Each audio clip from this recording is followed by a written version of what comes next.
Lo que tenemos que hacer es escuchar lo que nos cuenta el enfermo y luego discernir lo importante de lo que es muy poco importante, o sea, relativizar un poco lo que cuenta, pero sabiendo sacarle jugo a lo realmente importante. Y todo eso debemos plasmarlo en la historia clínica, en la anamnesis.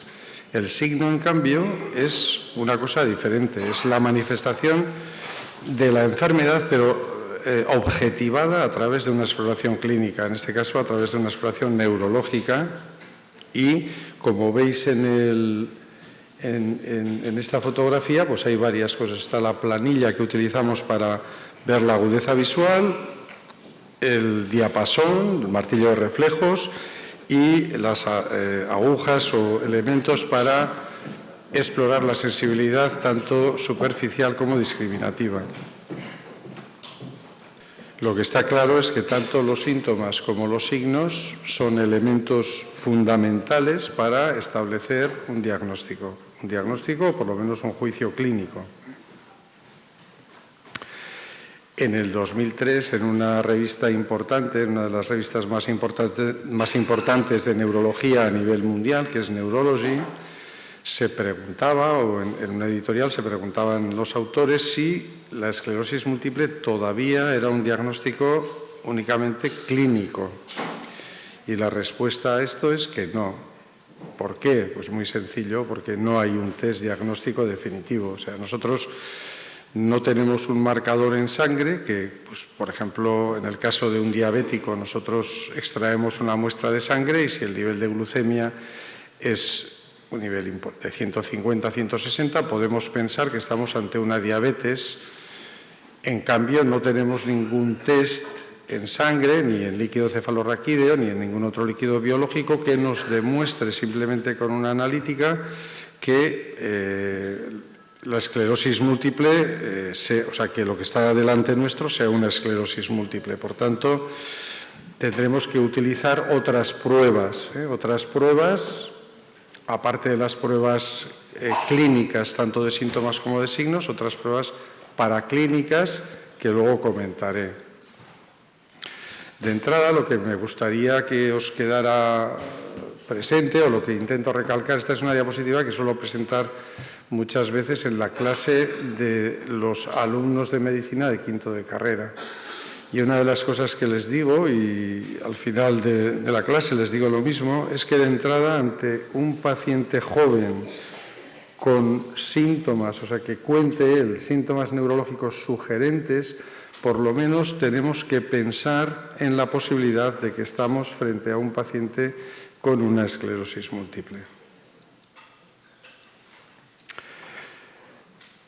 Hablando un poco en general, tengo que deciros que tanto los síntomas como los signos en neurología vienen determinados muchas veces por la localización de las lesiones, no solo en esclerosis múltiple, sino en neurología en general. Y en la esclerosis múltiple hay gran variabilidad de síntomas, de signos y también de curso clínico entre unos y otros pacientes y también en el mismo paciente. En esta enfermedad se afectan la mayoría de los síntomas funcionales que podemos medir por la escala EDSS, que todos conocéis, la escala de discapacidad de Kutzke que habitualmente utilizamos en la práctica clínica diaria. De ahí que podamos observar síntomas motores, síntomas de troncoencéfalo que luego iré definiendo, síntomas de cerebelo, sensitivos, síntomas esfinterianos, síntomas visuales y síntomas igualmente mentales o cognitivos o afectivos. Se llama el sistema funcional se llama mental, pero aquí también entran problemas afectivos. Esta es una diapositiva antigua, pero nos sirve para que veáis todos y comprobéis que los síntomas de inicio no son exactamente, o la prevalencia de los síntomas de inicio no es exactamente igual que los síntomas que acontecen durante el curso, aunque más o menos todos ellos aparezcan tanto al inicio como en el curso. Al inicio, el síntoma más prevalente es el trastorno sensitivo, pero también puede iniciarse la enfermedad, como todos sabéis, con problemas de disminución de fuerza en un miembro, en dos miembros, con problemas de trastorno de la articulación del lenguaje o de trastorno de problemas para tragar o dolores faciales, etcétera, problemas visuales, problemas de la marcha, y es menos prevalente que en el inicio el primer síntoma que exista sea un problema esfinteriano o un problema cognitivo, y no digamos otros que son todavía mucho más raros. Cuando hablamos de síntomas motores hablamos sobre todo, insisto, de fuerza o de disminución de fuerza, es decir, de debilidad de una o varias extremidades, o bien de pérdida de destreza en una mano, es decir, que a pesar de que la fuerza aparentemente, la fuerza de la mano sea normal, el paciente lo que tiene es una alteración de poder realizar ciertas actividades de la vida diaria que requieran una destreza. Como veis en el esquema de al lado, este es un esquema donde se ve en la parte superior el cerebro. Esto que está en azul es el área primaria motora, en el córtex motor, y de aquí salen una serie de fibras que atraviesan el tronco del encéfalo y después continúan por la médula para llegar a los distintos músculos. Lesiones en cualquiera de esos territorios, lesiones en la vía piramidal, pueden producir trastornos motores e igualmente también podrían producir trastornos sensitivos cuando los problemas son de retorno. En la exploración no voy a entrar demasiado en lo que es exploración, simplemente comentaros que como he comentado al principio, para que nosotros pensemos que unos síntomas son sugerentes de la esclerosis múltiple, lo primero que tenemos que hacer ante una debilidad de un brazo, primero, por supuesto, escuchar al paciente, ver cómo ha sido esa debilidad, cómo se ha producido. No es lo mismo una debilidad súbita y permanente que puede ser producida por una trombosis cerebral, por ejemplo, o por otra patología, que una debilidad por esclerosis múltiple.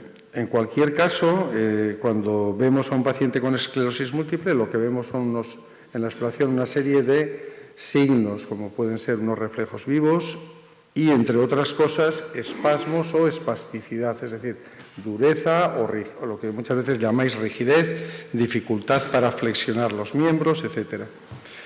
Es habitual que la afectación sea más prevalente en las extremidades inferiores que en las extremidades superiores y que el patrón de paraparesia, es decir, un patrón de afectación de ambas extremidades inferiores habitualmente asimétrico, sea más frecuente que un trastorno motor, o sea, una debilidad de fuerzas en un hemicuerpo, es decir, en la parte izquierda o en la parte derecha, o en uno solo de los miembros. También pueden existir síntomas del troncoencéfalo. El troncoencéfalo es esta zona que veis aquí en color lila o azul, y los síntomas del troncoencéfalo, el más típico quizás sea, por lo que el paciente manifiesta, la visión doble. En ocasiones puede manifestar sensación de mareo y cuando exploramos podemos ver que hay sacudidas rápidas en los ojos o algunas parálisis en los nervios, en los pares craneales que afectan a la musculatura ocular extracraneal.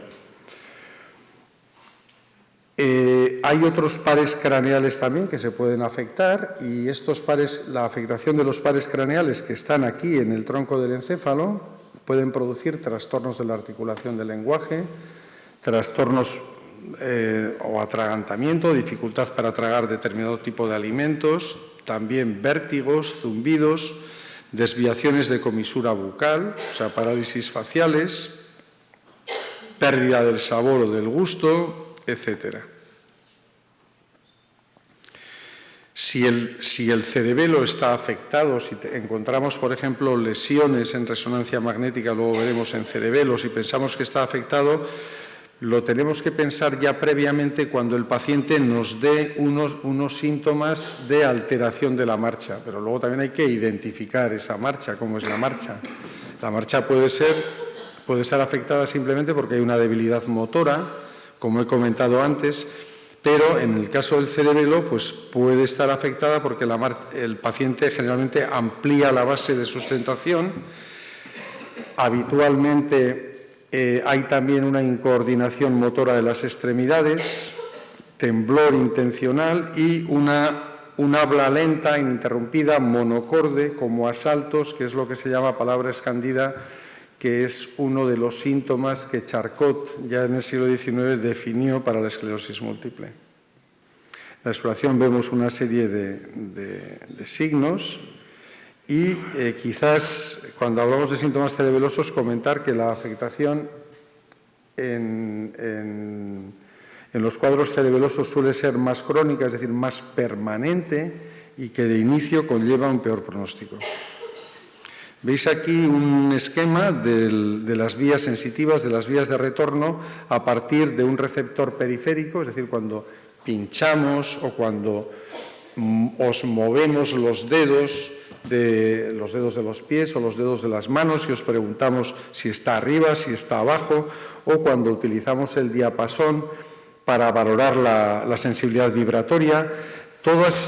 Hay una serie de receptores periféricos que van por vías que están situadas en la médula espinal y atraviesan el tronco del encéfalo y llegan a la corteza cerebral, a las áreas sensitivas de la corteza cerebral, donde el paciente puede percibir todo esto a modo de un acorchamiento o bien a modo de hormigueos, calambres, sensación dolorosa, alodinia, es decir, zonas que simplemente por tocar o por percutir producen mucho dolor, quemazón, etc. Curiosamente, en muchas ocasiones la exploración no coincide con los síntomas. En ocasiones se producen signos bastante habituales que también todos conocéis, como es el signo del Hermite. Al flexionar el cuello el paciente se queja de una sensación de descarga eléctrica por toda la espalda o bien en algunas zonas de la espalda. Es muy frecuente encontrar áreas parcheadas en la exploración clínica de acorchamiento, de hipoestesia, de trastorno de disminución de sensibilidad, y cuando las lesiones están a nivel medular es también frecuente encontrar un nivel sensitivo, es decir, que el trastorno sensitivo, es decir, la disminución de sensibilidad habitualmente ocurre desde un nivel que puede ser tronco, puede ser abdomen, hacia abajo. Recordaros que es más frecuente la lesión cordonal posterior, es decir, que generalmente las lesiones de la esclerosis múltiple en la médula están situadas más habitualmente en la parte posterior de la médula y que es más frecuente la afectación vibratoria que la artrocinética. La artrocinética es la de los movimientos de los dedos, que el paciente cuando tiene un trastorno de sensibilidad artrocinética no sabe si el dedo está hacia arriba o hacia abajo. Esto indica de cualquier manera lesión de los cordones posteriores. O sea que cuando se os hacen todas esas cosas, pensar que no se os hacen porque sí, es decir, se os hacen porque intentamos ver qué zonas o qué topografía lesional puede estar alterada. O sea, qué topografía, puede estar alterada. Pueden existir también síntomas visuales. Es muy habitual la neuritis óptica. Todos habéis oído hablar de neuritis óptica y más de uno de los aquí presentes seguro que la habéis padecido. Generalmente se manifiesta por un dolor ocular unilateral que produce además un escotoma central, es decir, una disminución de agudeza visual generalmente central. En ocasiones se acompaña de un trastorno de la visión de colores. Los colores se ven como más pálidos o menos saturados, como queréis, fundamentalmente el color rojo. En la exploración hay una serie de signos que no voy a entrar, simplemente comentaros que el signo de Woodhoff, por ejemplo, es conocer que en determinadas circunstancias, como es el calor o el ejercicio intenso, puede aparecer un pseudobrote que llamamos, como si fuera una neuritis óptica. De todas maneras, tenéis que conocer y saber que el riesgo a desarrollar esclerosis múltiple a los 10 años de un primer episodio de neuritis óptica es aproximadamente de un 40%. Y si hay otras pruebas complementarias positivas, como es la resonancia magnética, pues esa prevalencia aumenta. También es importante, otro de los síntomas importantes en esta enfermedad son los trastornos esfinterianos, tanto vesical como intestinal. Con frecuencia se afectan cuando se afecta toda la vía piramidal que os he enseñado anteriormente. La disfunción vesical puede ser bien por fallo de almacenamiento y esto se manifiesta por una urgencia o incontinencia urinaria o en ocasiones también por nicturia, pero sobre todo por o bien urgencia o bien incontinencia urinaria. En cambio, el fallo del vaciado se va a manifestar fundamentalmente por eso, por un vaciado vesical incompleto y por una retención. Es menos frecuente el estreñimiento o la urgencia y la incontinencia fecal, pero también estos síntomas se pueden observar en pacientes con esclerosis múltiple. También la disfunción sexual, tanto la disfunción eréctil como la alteración de la eyaculación en el hombre o la anorgasmia o los problemas de lubrificación en la mujer. Estos son temas que no sabemos por qué, en parte, yo suelo decir, entre comillas, por lo menos culpa nuestra, pero en parte también por parte del paciente. Rara vez un paciente manifiesta espontáneamente que tiene problemas de disfunción sexual. Existen casos, pero es raro. En cualquier caso, se debe hacer un estudio descartando otras causas, fundamentalmente causas relacionadas con fármacos. Muchos fármacos pueden producir problemas de disfunción sexual. La disfunción cognitiva es un tema que hasta hace, vamos a decir, 20 años apenas se abordaba y que en este momento, al que en este momento cada vez se está dando más importancia. Es una manifestación que, a pesar de los pesares, hasta hace, vamos a decir, 20 años apenas se abordaba y que en este momento, al que en este momento cada vez se está dando más importancia. Es una manifestación que, a pesar de los pesares y a pesar de las evidencias que tenemos actualmente con la resonancia magnética, que antes se han presentado imágenes de atrofia cerebral, a pesar de todo esto y la relación que esta atrofia cerebral puede tener con otros tantos síntomas como signos de discapacidad y, por tanto, la relación que estos trastornos cognitivos pueden tener con la calidad de vida de los pacientes de esclerosis múltiple, a pesar de todo esto, yo creo que sigue siendo infravalorada. En la práctica clínica diaria quizás estamos un poco mediatizados por el tiempo en las consultas y no tenemos tiempo quizás de pasar los test necesarios para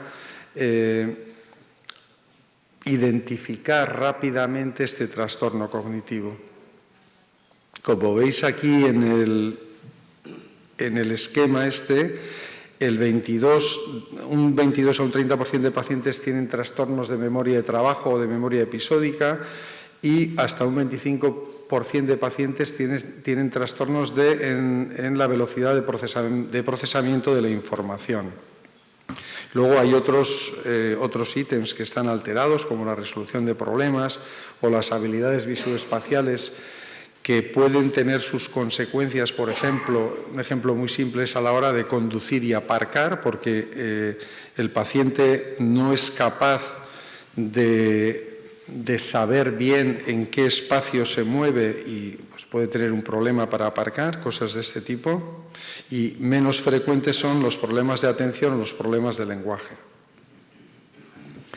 También los síntomas afectivos, como la depresión o la ansiedad, son frecuentes. Depresión muchas veces reactiva a la enfermedad y menos frecuentes quizás la euforia o la psicosis o los trastornos bipolares, que también se ven. La euforia es algo descrito ya en el siglo XIX por Charcot. Charcot hablaba de la euforia o de la indiferencia que tenía el paciente hacia sus síntomas, y esto parece que está asociado a las lesiones subcorticales fundamentalmente. La fatiga es uno de los síntomas ocultos que no medimos habitualmente y, sin embargo, tiene una gran prevalencia entre los pacientes de esclerosis múltiple, entre muchos de vosotros. Me gustaría saber, así a bote pronto, ¿queréis levantar la mano los pacientes que tenéis fatiga aquí? O sea, bueno, yo no sé cuántos habrá pacientes y familiares de pacientes, pero lo que creemos realmente es que un porcentaje altísimo de pacientes tienen fatiga. Me dicen que 5 minutos. Yo pensaba acabar... O sea, ¿me quedan de verdad 5 minutos? Es una fatiga desproporcionada a la actividad realizada, que se alivia con el reposo y el sueño diurno, más frecuente por la tarde, y parece que una disfunción de los circuitos córticos subcorticales puede influir en esta fatiga. También hay otra serie de síntomas que son los síntomas paroxísticos, que son síntomas repetitivos, que son generalmente iguales, muy breves, duran segundos, algunos minutos, se repiten durante días, meses, muchas veces pueden desaparecer solos, pero a veces hay que deciros que no se reconocen estos síntomas como síntomas de esclerosis múltiple y hay un montón de síntomas paroxísticos, como puede ser la neuralgia del trigémino, o sea, el dolor trigeminar, el dolor en la cara, lancinante, los espasmos de la cara, faciales, la visión doble, pero que va y que viene, que aparece y desaparece y se repite continuamente, lo mismo el habla, el trastorno del habla paroxística o el trastorno de la estabilidad y de la marcha paroxística, es la ataxia paroxística, los espasmos tónicos, que muchos de vosotros los comentáis, sobre todo aquellos que tienen una espasticidad marcada, pero también aparecen en gente que aparentemente no tiene espasticidad y son signos que hay que conocer. También aparecen otros síntomas, como veis aquí en el cuadrado, como el hipo, que también puede ser una manifestación de la esclerosis múltiple, el signo del Hermite, que ya lo he comentado antes, etc. Las crisis epilépticas son muy raras, pero saber simplemente que pueden aparecer. La incidencia es algo mayor que en la población general entre los pacientes con esclerosis múltiple y esto se debe a lesiones que están en corteza o lesiones justacorticales. El dolor también aparece en un porcentaje alto de pacientes y puede manifestarse de muchas maneras. Puede manifestarse como una quemazón, como pinchazos, como punzadas, como sacudidas eléctricas, de muchas maneras. Y recordar una vez más el dolor producido por los espasmos en flexión y extensión en relación con la espasticidad. Como os decía al comienzo, para identificar estos síntomas primero tendremos que interpretar los datos, es decir, interpretar los datos era primero escuchar, recabar la información, sacar lo que realmente es verdadero y luego los datos que nos da la exploración. Llegaríamos a un juicio clínico posible, probable o de certeza diagnóstica y para confirmar este diagnóstico tendríamos que hacer pruebas complementarias que todos conocéis, resonancia magnética, estudio de líquido cefalorraquídeo y potenciales evocados, fundamentalmente visuales. Hay otras pruebas complementarias, obviamente, pero no voy a entrar demasiado en ellas. Por supuesto que tendríamos que hacer análisis y dentro de esos análisis hacer una serie de estudios de autoinmunidad, serologías, etcétera, para descartar otras causas. Debéis de saber todos que a los 5 años de evolución prácticamente el 100% de las resonancias magnéticas en un paciente con esclerosis múltiple hay lesiones clínicas. Es rarísimo que no haya ninguna lesión clínica con 5 años de evolución. También pueden aparecer estas imágenes que veis aquí en estas secuencias de resonancia magnética, estas imágenes más oscuras que son los agujeros negros y la atrofia cerebral, como antes os han enseñado mis compañeros. Estos son signos que están denotando un cuadro probablemente degenerativo y una progresión de la enfermedad. La OCT, la tomografía óptica computarizada, es un nuevo método en el que más que diagnosticar, lo que nos ayuda muchas veces es a ver, si hacemos un estudio longitudinal de OCT, a ver cómo evoluciona la enfermedad. Se ha comprobado, por ejemplo, que una reducción del espesor de capa de fibras nerviosas de la retina puede estar asociada a la atrofia cerebral. De ahí que sea un marcador también de degeneración importante. Ya os he comentado antes la importancia de las bandas oligoclonales y más si se hacen con técnicas más depuradas, como las que afortunadamente utilizamos en algunos centros en el País Vasco, en Euskal Herria, y esta técnica para ver las bandas oligoclonales nos va a dar una sensibilidad y una especificidad muy importante de cara al diagnóstico. Únicamente recordar que los criterios diagnósticos, como ya decía McDonald en el año 2001, son útiles en pacientes entre 10 y 60 años y con clínica sugerente de esclerosis múltiple y que fundamentalmente deberían excluirse diagnósticos alternativos. También es importante que sepáis que las pruebas complementarias que se realicen sean de alta calidad. Veis aquí que hay que hacer siempre un diagnóstico diferencial. Este es un clásico, un artículo clásico en el cual se nos plantean hasta 80 banderas rojas de diagnóstico diferencial. Por ejemplo, veis que esto, que parece todo esclerosis múltiple, decís, bueno, estas manchas blancas, pues podría ser una esclerosis múltiple. Pues no. Esto es una enfermedad inmunomediada, diferente a la esclerosis múltiple. Esto es un síndrome antifosfolípidos, que es otra cosa, es un problema vascular. Esto es una migraña, que también tiene estos puntitos blancos. Esto es una alteración son lesiones desmielinizantes producidas por un fármaco en un paciente con artritis reumatoide. Y esto sí, esto es una esclerosis múltiple, pero como veis, no basta solamente la resonancia magnética ni bastan los datos clínicos, sino que hay que integrar datos clínicos y pruebas complementarias para llegar al diagnóstico. De entrada, yo lo único que, como conclusión, os diría que ante cualquier paciente joven o un paciente joven que tenga síntomas neurológicos un poquito raros, nosotros, los neurólogos, por supuesto, pensaremos en la posibilidad de una esclerosis múltiple y vosotros lo que tendréis que hacer es mandar al paciente al neurólogo. Yo creo que eso es lo realmente importante. Y nada más, este es el grupo nuestro del Biodonostia, donde también, afortunadamente, hacemos medicina translacional entre clínicos y básicos. Hacemos ensayos clínicos, estamos haciendo ensayos clínicos en formas progresivas, estamos haciendo ensayos clínicos en formas remitentes recurrentes y, por supuesto, estamos haciendo proyectos de investigación fundamentalmente buscando biomarcadores y buscando a ver estamos buscando también a ver qué nos puede deparar, por lo menos en nuestros pacientes, tanto la vitamina D como el tabaco. Son campos que en este momento estamos trabajando. Muchas gracias.